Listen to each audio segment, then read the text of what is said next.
Gün başlıyor da Ela Sezen'in özel dosyasını sizlerle paylaştık ve tabii darma duman olduk bu haberleri, görüntüleri izleyince ve kıymetli konuğumuz Cuma sabahları sohbet ettiğimiz Selman Okumuş hocamızla birlikteyiz. Eğitimci, yazar, hafız Selman Okumuş.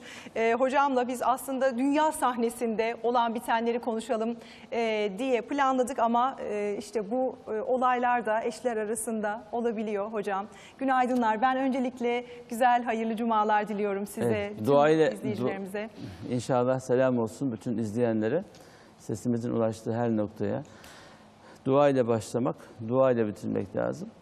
Biz Cuma gününün bereketinden, feyzinden, bu nasip gününden, gerçekten Cuma'nın bereketli oluşundan istifade etmek için Besmele-'li dua ile başlayacağız elbette. Ne söylersiniz şimdi bu ve erkekler? Dünyanın sıkıntısıdır bu. Sadece Müslüman, gayrimüslim değil, bir toplumda kadın bitmişse her şey bitmiş demektir. O zaman bonzai de olur, içki komasına giren de olur, annesini babasını bir altın için kesen de olur.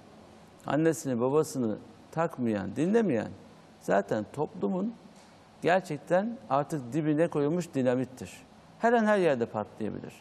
Çünkü insan doğduğu anneyi, babayı veya bir koca açısından baktığımızda nesebimizi, neslimizi devam ettirecek olan ve bereketli olacağını umduğumuz aileyi oluşturan kadını dövmek, ona kötü sözler sarf etmek, bu ne demektir? Bir defa bunu dinle bağdaştırmak, dinle yan yana koymak, dindarla yan yana koymak asla. Bunun örneğini bakacak olursak Efendimiz Aleyhisselatü Vesselam alemlere rahmet ve örnek şahsiyet olarak gelmiş. Böyle bir peygamberin hayatında hiçbir kadına el kaldırdığı, bırakın vurmayı, şöyle elini gösterip de döverim seni ha gibi bir işarette bulunduğu bile vaki değil. Ve her hareketi, her hali sünnet olarak kabul ediliyor. Şimdi İslam dünyasında. Biraz önce bu alanın uzmanları eğitimde çözülür dedi. Eğitim dediğiniz şey okulda mı verilecek? Çocuk anne baba eğitimini nerede görecek? Eğitim dediğiniz şey okulda devam eder, evde başlar. Çevrede zuhur eder. Yani kendi ailesinden anne babasının ilişkisine bakar, gördüğünü ileride kendisi uygulamaya başlar. Evdeki eğitim diyorsunuz o zaman öncelikle. Elbette. Yani manevi eğitim hocam burada. Yani 2-3 üniversite mezunu insanlardan da duyuyoruz. Ezberede konuşmuyorum. Ben de duydum maalesef bu olayları eşlerinden. Yani iki tane çok medeni olduğunu düşündüğümüz insanın birbirini çok kötü tartakladığını gördük. Şimdi biz kötü örneklerden gidersek işin içinden çıkamayız. Bence doğrudan, iyiden hareket ederek yol almak lazım. Bir kadın erkeğine, erkek de kadınla güveniyorsa o iki insan yol alır. Erkek kadınının Allah'ın kendisine emanet olduğunu bildiği anda emanet hükmünde muamele etmeye başladığı anda kadın da erkeğine karşı hürmetle, sevgiyle, muhabbetle yanaşır. Böyle olan bir birliktelikten kötü bir şey çıkar mı? Sadece güzellik zuhur eder. Kadını bu toplum, ecdadımız baş tacı yapmış. Padişahlar validem demişler. Ne demek valide? Anne demek değil ki. Beni doğuran, beni karnında taşıyan, zahmet üzerine zahmet çeken ve bugünlere gelmeme vesile olan anam, anacığım demektir validem. Anne ile arasında bayağı bir fark vardır. Evet, birisi Arapça, birisi Türkçe ama bir bak, ayrıntı. Hani derler ya, veladetin nedir senin? Tevellüdün kaç, doğumun nedir derler ya. O kelimenin geldiği kök. Dolayısıyla anne, bir baba çocuğunu dövdükten sonra annesine çocuğuna laf geçiremiyorsun deme şansı var mıdır? Veya annesini döven bir babayı çocuk dinler mi? Ondan sonra çocuk bonzai içiyor. İçer tabii. İçer tabii. Doğru. Nereden hocam nasıl kurtaracağız? Geçmişe gideceksin. Bütün yaptığın kötülüklerle yüzleşeceksin. Önce Allah'tan affını dileyeceksin. Sonra eşinin gönlünü alacaksın. Çocuklarını da ben o günlerde içki kullanıyordum. Yanlış işlere bulaşmıştım. Borç batağındaydım. Hayat tehlikesindeydim. Anneniz de bunları bilmediği için bana yanlış sözler sarf ediyordu. Kendimi kaybettiğim için vuruyordum. Evladım hepinizden hak helali istiyorum diyerek önce Allah'tan sonra kullarından helallik isteyip kendisini dünyadayken temizlemeye kalkacak. Bir de kadın sözümü dinleyecek, dışarı çıkarken izin alacak, almazsa şöyle yaparım, böyle yaparım. Ne söylersiniz Peki sen hocam? kapıdan Var dışarı bunlar. çıkarken hanımefendiye bugün şuralara gideceğim, lütfen dua et de işim gücüm bereketli olsun. Bir an evvel bitireyim de akşam eve geleyim diyor musun? Demiyorsun. Sorumsuz davranıyorsun, sorumluluk bekliyorsun. Önce biz yapalım, siz hep öyle dersiniz. Hanımefendiler de elbette, hanımefendiler de söz sanatı üzerinde uzmanlar. Beyefendiler de akşam eve yorgun geldikleri için biz bir şekilde aile danışmanlığı yapıyoruz. Bu işin eğitimini aldığımız için ilahiyat eğitiminde derslerin %70'i, %80'i Evet, ben o nedenle sormak istedim size. sosyoloji, felsefe ve psikoloji üzerinedir. Bir insanın haleti ruhiyesini anlamadan, keşfetmeden hayatına nasıl müdahale edebilirsiniz? Dolayısıyla fakülte mezunu olmak bir şey ifade etmez. Karşıdaki insanın yerine kendini koyabiliyorsanız, empati yapabiliyorsanız ancak ona müdahale edebilirsiniz. Bir şey söyleyebilirsiniz. Dolayısıyla bu kötü örnekleri ön plana çıkarmak, ha bak ben de seni böyle döverimi işaret eder. Aslında eşlerin birbirine ne kadar iyi davrandığını gösteren haberleri yayınlamaktı lazım. Ben arkadaşımızı kınamıyorum. Bir gerçeği ortaya koymuş. Sokakta dayak yiyenlerin bazıları yabancıydı, dikkat ederseniz. Yerli bile değil onlar. Taksim Meydanı'nda dövülen insan yabancı. İkisi de yabancı. Tabii, tamam, ve Türkçe ayırmayalım. konuşmuyor. Yani evet, bizde Dünyada büyük bu bir sıkıntı sorun. var. Buraya kadar gelmişler, Orta Doğu'dan, dünyanın bir ucundan Sultanahmet'in meydanında kavga ediyorlar. Yahu buraya kadar gelmişsiniz. Buraya kadar gezmek için gelmişsiniz. Problem çözülmemiş. Burada bile Burada kavga ne oldu devam ediyor. şimdi? Burada Burada bir yabancı şeyler memleket oldu. olduğu için, tanınmadığı için kavgayı büyük yapıyorlar.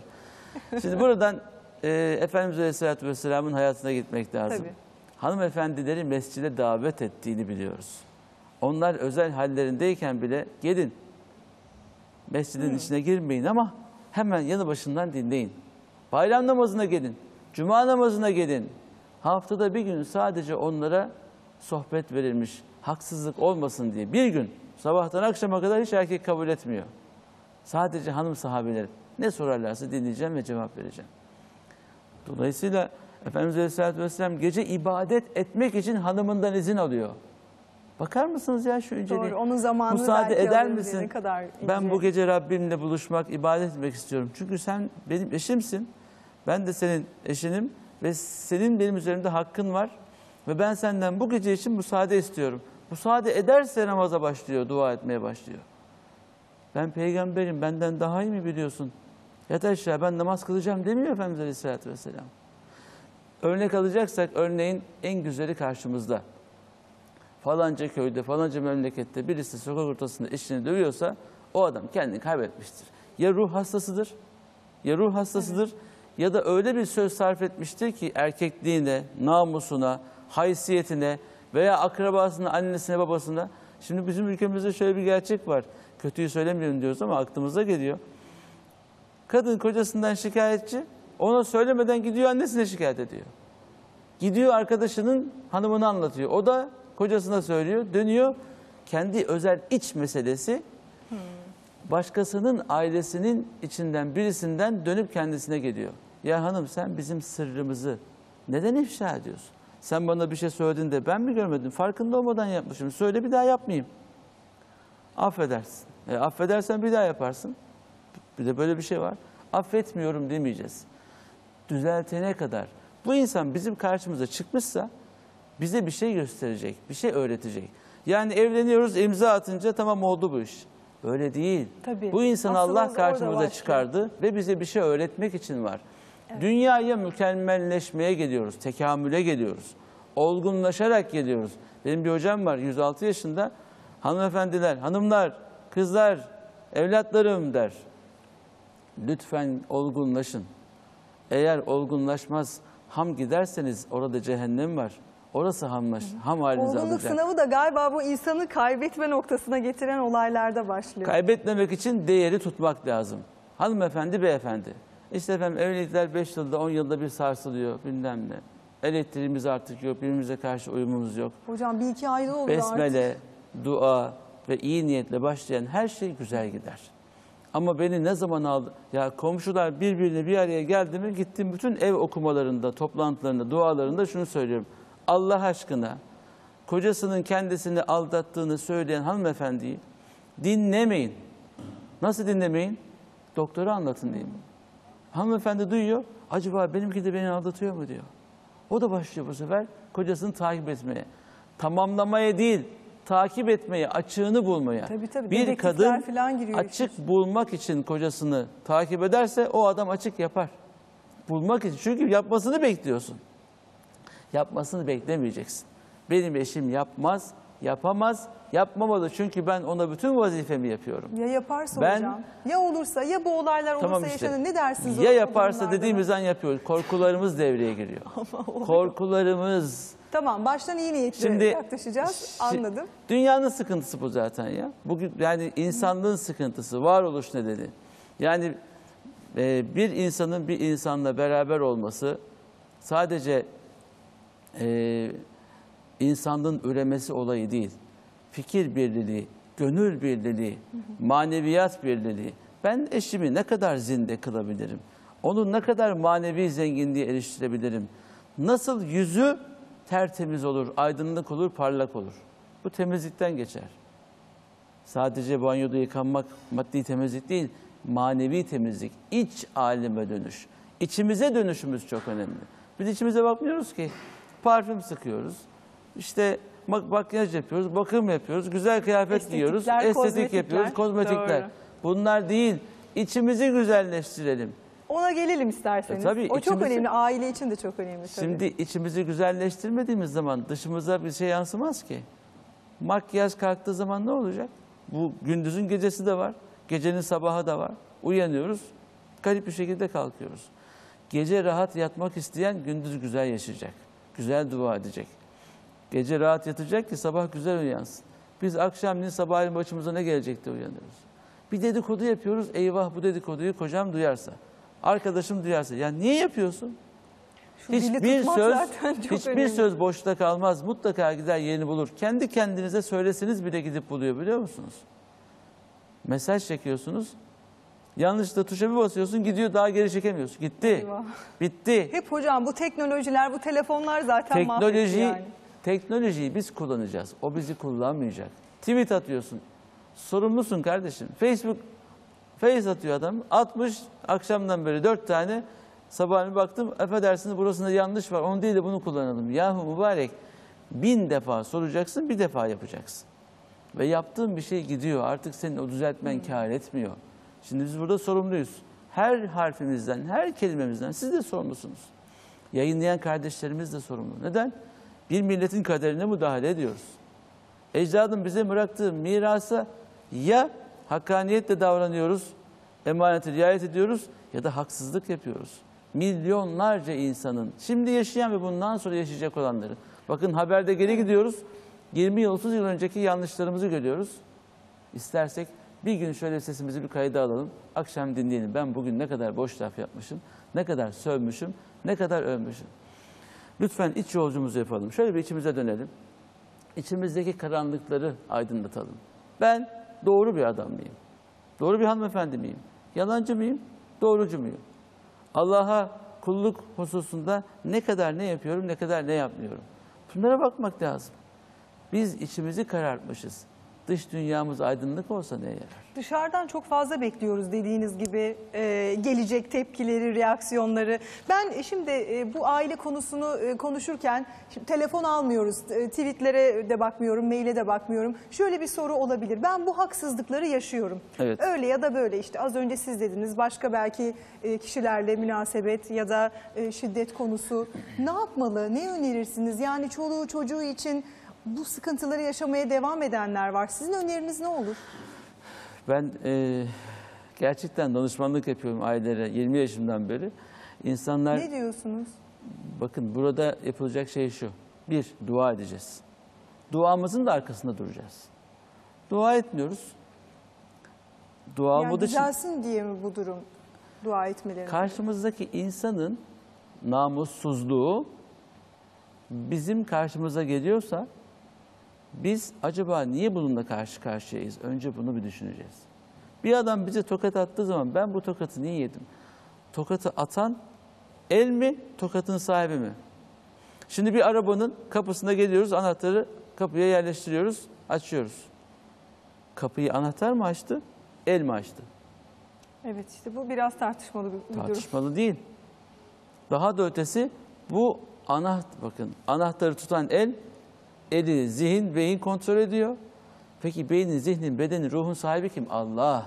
Sana bu imkanı vermez. Sen bunu yapabilir misin? Dilenci para istiyor. Allah rızası için ver diyor. Veriyorsun. Sen mi verdin? Sen mi verdin? Yoksa bu duyguyu sana veren Allah Teala mı verdirdi? Neden problemlerin arkasına bakmaya korkuyoruz? Neden bize vuran koca niye vuruyor? Ben ne söyledim de bu adam vuruyor bana? Sen erkek misin dersen bir adama tokatı yersin. Bu laf çok ağır bir laf. Sen kadın mısın diye bir erkek kadına söylerse en büyük küfürdür bu. Sen bir hanımefendisin, sana böyle bir şey asla yakıştıramam deyip yaptığı şeyi dillendirmeden, böyle diyorlar, böyle söylediler ama inanamadım, inanmıyorum da inanmayacağım da. Galiba önce saygı, ben bu söylediğinizden onu anladım. Saygı, sevgi, muhabbet olmadan demiyorlar mı insanlar imza atarken pazara kadar değil, mezara kadar. Ya bakıyor böyle televizyonda, ekranda sanatçılara, artistlere, ah diyor benim de kocam böyle olsaydı. Bir dön bakalım kendi iç hayatlarına. O filmdeki rolü, hayattaki gerçek rolü böyle mi? Senin imrendiğin o ışıkların altında yaşayan insanların gerçek hayatları böyle mi? Hayatı roman gibi bakıyoruz. Roman değil, gerçeği yaşıyoruz. Ama yaşadığımız şey, arzuladığımız şey. Bir defa beyaz bir sayfa açalım şöyle.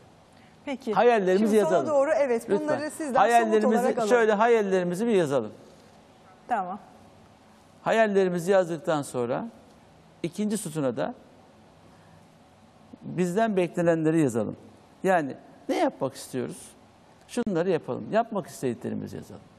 Üçüncü sütuna da yapmak zorunda olduklarımızı yazalım. Dördüncü sütuna da istemeyerek yapmak zorunda olduklarımızı yazalım. Şimdi bu 4 tane maddenin altını doldurduğumuz zaman yazmıyoruz zaten. Çok da az okuyoruz. Halbuki kalemi anlattık geçen haftalarda. Kalem çok kıymetlidir, kutsaldır. Yazdıklarımız da kutsaldır. Yazalım, karşımıza asalım. Ben eşime hep güzel söz söyleyeceğim diyelim. Vallahi güzel söz söyleriz. Ne yazıyoruz, ne okuyoruz, Evet, ne uyguluyoruz. Yazalım. Yahu ilkokul talebesi, bakın Anadolu'da hiç okumamış, tertemiz, çoban. Bir anne su taşıyor dereden. Ben bir tane kadın gördüm 80 yaşında. Dedi ki Selman Hoca, ben Hoca Efendi'yi hiç üzmedim dedi. Canını sıkacak bir kelime hayatım boyunca çıkmadı dedi. Fakat eşi de 106 yaşında, diyor ki 106 yaşında. Selman Hoca, bu hanımefendi beni hiç üzmedi, Allah ondan razı olsun. Şimdi iki karı koca birbirine dua ederse Ay, güzel, evet. o ev nasıl olur? Evde bakıcı bile yok biliyor musunuz? Kendi kendilerine yetiyorlar. Kapıdan öyle çıkıyormuş. Anadolu'da. Hoca Efendi kapıdan çıkarken hanımefendi camdan, Hoca Efendi seni çok seviyorum diyormuş. Diyor ki hoca nasıl gideyim diyor. Tekrar dönüyorum diyor eve diyor. Daha Çok gidemiyorum iyi. diyor. Eve erken geliyorsa oradan Şimdi bu anladım telefonu onu. akşam eve ekmek getir diye kullanmak yerine akşam eve erken gelirsen seviniriz. Çocuklar da seni özledi. Kelimesini kullanmak zor mudur? Geç kalma. Sakın geç kalma. Bizi hep geç bırakıyorsun, aç kalıyoruz. Bu kelimeyi halbuki adam da işi bitirir, eve dönmek istiyor. Helalinden kazanmanın peşinde. Helal rızık kazanmak kolay mı? Bazen Hocam az mesai geçer. vaktimiz kaldı. Üzülüyorum bunu söylemekten ama hep büyük şehir hayatında mı oluyor bunlar? Yani bu söylediğiniz Anadolu hikayeleri hep Yo. böyle programlarda görüyoruz. Yo, biraz İşte önce ton gösterdim ton ton sahne. el ele. Olur mu? Köydeki hayatın içinde dövenler daha çok. Niye? Öyle mi? Bilmiyorum. Boş işi bana gücü öyle yok, adamı geliyor. dövüyor. Kadın da erkeği dövüyor bazen. Eli güçlü. Niye? Tarlada, bağda, bahçede çalışıyor. Adam da kahvede oturuyor. El çalışmıyor. Kadın güçlü. Ağzını Kadın açma o diyor. zaman yani ne Bakın, yapalım? Kim kime gücü yeterse mi oldu? Şimdi şöyle bir şey var. Her ikisi de insanlık dışı.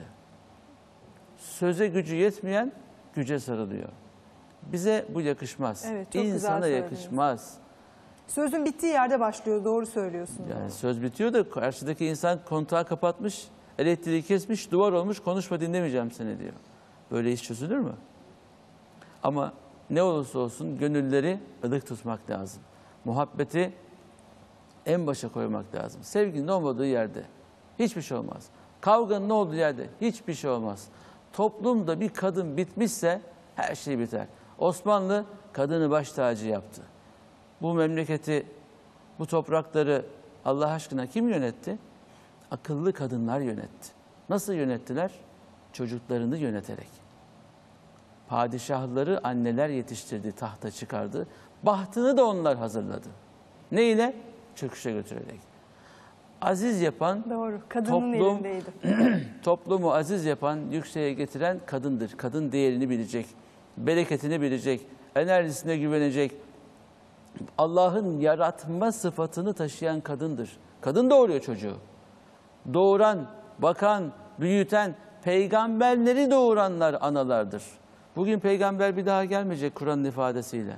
Ama insanların başına liderler gelecek. Dünya efendisini bekliyor. Dünyayı yönetecek, insanları yönetecek. Şu doğu ile batı arasında gerçekten acilen çözümler üretecek liderler bekliyor. Çok Bu güzel, liderleri böyle de anneler doğuracak. Harika. Dualı, besmeleli, iyi niyetli, gerçekten çocuğum insanlığa hayır getirsin diye anneler hazır olmazsa bu çocuklar doğmayacak. Peki. Barış meselelerinde de, çözüm süreçlerinde de kadınlar öyleyse çok önemli olacak. Ben böyle bitireyim. Evin içerisi güzelse tüm dünya güzel. Çok Annelere teşekkür buradan ediyorum. selam olsun. Sağ Evlatlarını olun. bu esenlikle yetiştirsinler inşallah. Ve güzel şeyler söylediniz kadınlar olarak. Çok çok teşekkür ediyoruz. teşekkür ederim. Hocam güzel bir gün diliyorum size. Hep Tekrar beraber. görüşmek dileğiyle. Hayırlı cumalar efendim.